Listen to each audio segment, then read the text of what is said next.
Voisins Malins, on intervient sur la santé depuis le début de l'association et c'est avec le Covid qu'on a souhaité demander aux gens comment ils allaient vraiment.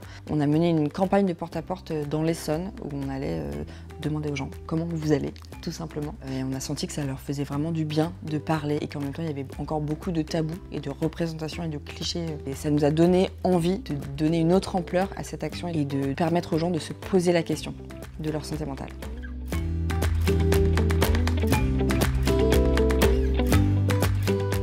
Voisins Malins, c'est une association qui agit dans les quartiers populaires pour redonner du pouvoir d'agir aux habitants. Concrètement, comment ça se passe? On s'appuie sur les compétences d'habitants que l'on va salarier, que l'on va former et qui vont aller en porte-à-porte, informer et mobiliser leurs voisins sur des sujets, des projets de la vie du quotidien, sur des droits.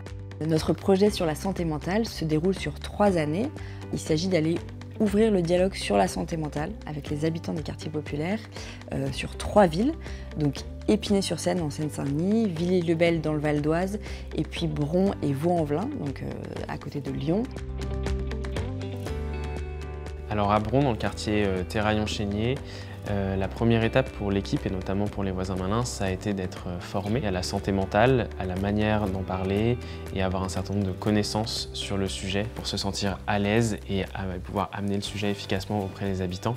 La deuxième étape, ça a été de construire le message, donc tous ensemble. Et l'idée, ça a été donc de choisir les informations qui étaient les plus pertinentes à partager aux habitants et surtout de penser, de réfléchir à la meilleure manière de parler de ce sujet de la santé mentale. La troisième étape, qui est la concrétisation de tout le travail qu'on a fait avant de formation et de construction du message, c'est donc le porte-à-porte. Les voisins malins de l'équipe vont en porte-à-porte, montent dans les différents immeubles, frappent à toutes les portes du quartier pour discuter et amener ce sujet de la santé mentale et évidemment partager un certain nombre de ressources qui peuvent leur être utiles dans ce domaine de la santé mentale.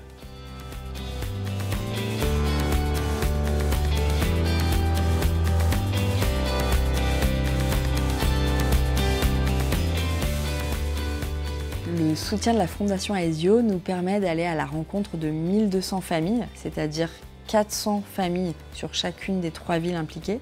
L'objectif de ce projet, une fois qu'on sera intervenu sur ces 3 sites, c'est d'exploiter cette matière qu'on a récoltée, qu'on a recueillie avec les voisins malins pour sensibiliser l'ensemble des équipes des voisins malins, que toutes les équipes aient cette corde à leur arc de voisins malins, cette sensibilité à la santé mentale. Et à plus long terme, j'espère qu'on pourra un jour intervenir sur la santé mentale à proprement parler sur nos 22 villes, sur tous nos quartiers.